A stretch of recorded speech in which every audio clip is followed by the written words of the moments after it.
चीज जो अच्छी लगे। एक घड़ी आधी वो पे पुनियाद, तुलसी चर्चा राम की कटे कोटि करोड़ों अपराध। एक घड़ी की भी आधी की भी आधी है, वो कितनी हुई, ये पलक गिरी और उठी, राम कह लिया हो गया। भगवान शिव तो मैया को कथा सुनाने लगे। इसी बीच एक घटना घटी है। सती मैया के जो पिताजी हैं राजा दक्ष को समस्त प्रजापतियों का नायक बनाया गया है। मतलब आज की भाषा में कहूँ तो उनका बढ़िया प्रमोशन हुआ है, उनकी गद्दी से ऊपर वाली गद्दी मिली है। यहाँ गोस्वामी जी कह रहे हैं, नहीं अस को जन्मा जग माही, प्रभुता पाई जाहि मदना। कुर्सी मिलने के बाद जिस पर भगवान की कृपा हो वही अभिमान से बचा रह सकता है, नहीं तो ये अभिमान छोड़ने वाला। आप कुर्सी की बात नहीं, आप लोग को नहीं कह रही हूँ, आपकी कुर्सी तो टेम्परेरी है कथा सुनते भर की। वो जो गद्दी वाली कुर्सी जिसके पीछे मारा मारी, कुर्सी का मतलब एक अच्छा पद, अच्छी प्रतिष्ठा, एक समाज में आपको फला पोस्ट पे बैठाया जा रहा है, ये वाली कुर्सी। हाँ, नहीं तो आप समझो हम आपके लिए कह रहे ना। राजा दक्ष को मिला है, एक पद मिला है, और पद आते ही उसने अपना काम दिखाया, अभिमान। मैं बार बार कहती हूँ, जैसे जैसे जिंदगी में ऊंचाई मिले आप भगवान का भजन बढ़ाना शुरू करिए। कोई लाख कुछ भी कहे, आपकी प्रशंसा करे, आप बस राम राम कहो। क्यों?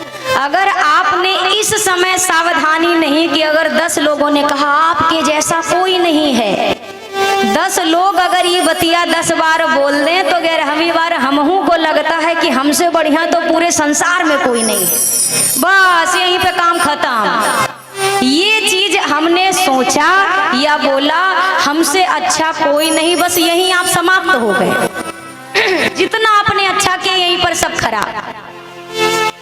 ज्ञान हो, भजन हो, भक्ति हो, आपके अंदर लाख भरी रहे, पर अगर खुद हम कह दें हम बहुत भगत हैं। कई लोग हमसे मिलते हैं ना तो कहते हैं दीदी हम बजरंगबली के बहुत बड़े भक्त हैं।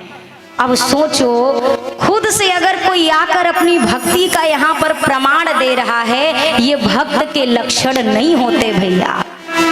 कभी तुलसीदास जी ने नहीं कहा मैं भक्त हूँ। वो हमेशा मानस में कभी खुद को सठ कहते हैं, कभी मूढ़ कहते हैं, कभी अज्ञानी कहते हैं। कभी ये नहीं कहा कि राम जी का मैं भक्त हूँ। मीरा माँ ने कभी नहीं कहा कि अरे हम तो बहुत बड़े भक्त हैं कन्हैया के। कभी किसी भक्त ने नहीं कहा। अपने आप को चाकर समझते हैं भक्त भगवान के।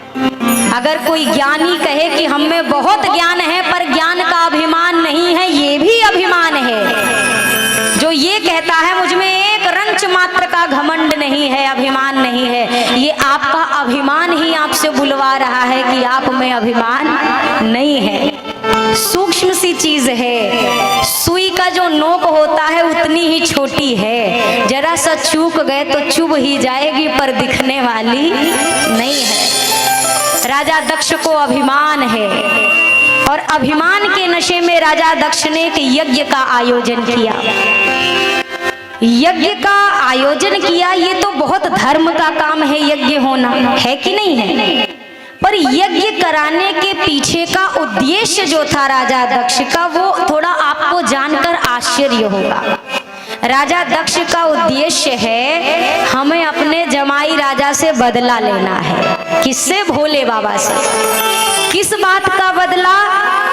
एक बार सभा लगी थी देवताओं की, राजा दक्ष पहुंचे। जैसे पहुंचे सारे देवता खड़े हो गए, ब्रह्मा विष्णु महेश ये तीनों नहीं खड़े हुए।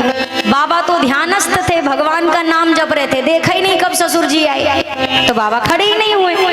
अच्छा, राजा दक्ष जब आए देखते, जैसे देखा 300 लोग खड़े हैं, इस बात की खुशी नहीं है। 3 लोग बैठे हैं, काहे बैठे हैं? अच्छा ये तो पितामह है, ठीक है कोई बात नहीं, ब्रह्मा जी नहीं खड़े हुए तो कोनो बात नहीं। भगवान विष्णु नहीं खड़े हुए, कोनो बात नहीं, ये तो स्वयं भगवान है, नारायण है, ये भी खड़े नहीं हुए, कोई बात नहीं। पर शंकर ये तो हमारा जमाई है, हमारे दामाद जी हमको देख के खड़े नहीं हुए। बस राजा दक्ष को लगा हमारा अपमान हो गया। हुआ क्या आप बताइए, बाबा ने अपमान किया क्या? उन्होंने मान लिया कि हुआ, बाबा ने कुछ नहीं किया, ना अच्छा जी ना बुरा जी, बाबा तो अपनी मौज में आनंद में थे। अब उनको लगा मेरे जमाई ने पूरी सभा में मेरा अपमान किया, अब मुझे भी मौका मिले तो ऐसी सभा लगा के हम उसका अपमान करेंगे। आप अपने घर से निकलिए और रास्ते में सोचते आइए, जैसे हम आएंगे आज कथवा में, पहुंचते ही हमको 10-20 माला पहनाई जाएगी और सबसे आगे हमको बिठाया जाएगा। माला की कौन कहे, आपको कोई बैठने को भी ना कहे तो अब आपको कैसा लगेगा? बोलिए बोलिए, कैसा लगेगा? बुरा ही लगेगा ना। अच्छा, ये बुरा लगने का व्यवस्था किसने बनाई? आपने बनाई कि हमने बनाई कि किसी और ने बनाई? आप ही की सोच ही तो आपको बुरा फील करा रही है, बुरा महसूस करा रही है। हमारी उम्मीद ही हमारे सम्मान और अपमान का कारण है भैया। अपमान करता कोई नहीं, सम्मान की चाहत ही आपको ऐसा महसूस कराती है कि मेरा अपमान हो गया।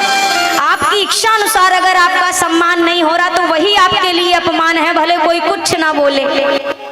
और यहाँ पर राजा दक्ष को यही लगा मेरा अपमान हुआ। उन्होंने भी एक यज्ञ का आयोजन किया, सबको बुलाया।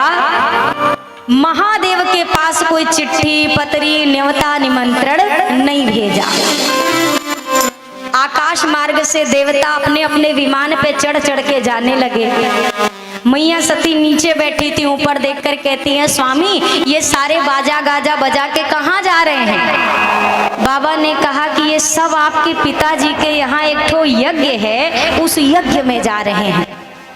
मैया ने कहा मेरे पिता के यहाँ यज्ञ है तो मैं भी चली जाऊं स्वामी, अगर आपकी आज्ञा हो तो। बाबा ने कहा वो बात तो ठीक है पर बुलाया नहीं गया है देवी, निमंत्रण नहीं है, यह अनुचित नहीं, नेवत पठावा। मैया ने कहा पर पिता के यहाँ जाने के लिए बेटी को किसी कार्ड की जरूरत थोड़ी ना है, बिटिया तो पिता के यहाँ बिना बुलाए जा सकती है। बाबा ने कहा एकदम सही बात, जा तो सकते हैं पिता के यहाँ, मित्र के यहाँ, स्वामी के यहाँ, गुरु के यहाँ, बिना बुलाए जाया तो जा सकता है। पर देवी अगर हमारे वहां पहुंचने पर सामने वाले को प्रसन्नता न हो तो ऐसी जगह पर भी बिना बुलाए जाना उचित नहीं है। आवत ही हर्षे नहीं नयनन नहीं स्नेह, तुलसी तहाँ न जाइए चाहे कंचन बरसे में। गोस्वामी जी कह रहे हैं आपके जाने पर अगर सामने वाले के नेत्र में प्रसन्नता ना दिखे तो गोस्वामी जी ने कहा वहां के द्वार पे चाहे आसमान से सोना चांदी बरस रहे हो वहां पर जाना उचित नहीं होता है। माँ को रोका, माँ ने बारंबार आग्रह किया तो अब बाबा ने 2 गढ़ों के साथ मैया को विदा कर दिया।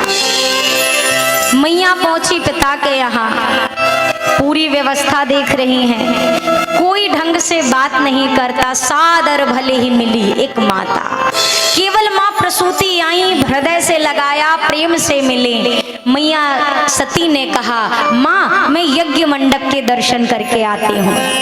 वहां पहुंचकर क्या देखा, सारे देवताओं के लिए स्थान है, भाग निकला है, पर मेरे महादेव के लिए कोई स्थान नहीं सुनिश्चित किया गया, कोई भाग नहीं निकला है यज्ञ में। माँ को बहुत कष्ट हुआ, क्रोध में भरकर सभा के मध्य में आकर मैया ने कहा सुनहु सभासद सकल मुनिंदा कही सुनी जे शंकर सभासद सकल मुनिंदा कही सुनी जे शंकर सो बल तुरत लाभ सब काहू भली भांति पछताब पिताहू बल तुरंत लाभ सब काहू भली भांति पछताब पिताहू। मैया ने क्रोध में भरकर कहा हे समस्त सभासदों, आज जिसने भी मेरे स्वामी का अपमान किया है बात सुना है उन सभी को उसका यथाचित फल भोगना होगा। क्योंकि मेरा यह शरीर जो है मेरे पिता के रक्त से संचित है और ये सारा कृत्य मेरे मंदमती पिता ने यहाँ पर आयोजित किया है, इसीलिए अब अपने इस देह को ही मैं नहीं रखना चाहती। नियम कहता है जहाँ पर संत की, शंभु की, नारायण की निंदा हो, अगर सामर्थ्य है तो करने वाले की जिह्वा छेद दो, अगर नहीं है तो कान बंद करके वहां से चले जाओ। लेकिन आज भरी सभा में मेरे पिता ने मेरे स्वामी का इतना बड़ा अपमान किया। मैया कहती हैं असे कही जोग अगिनी तनु जारा भयउ सकल मख हाहाकारा। कहीं जोग अगिन तन जारा भयउ सकल मगहारा। सती मरत हरिसन वर मांगा जन्म जन्म शिव पद अनुरागा। सती मरत हरिसन पद मांगा जन्म जन्म शिव पद अनुरागा। मैया सती ने सभा के मध्य में योगाग्नि प्रकट की दाहिने पांव के अंगुष्ठ से और स्वयं को जलाकर मैया ने भस्मीभूत कर दिया।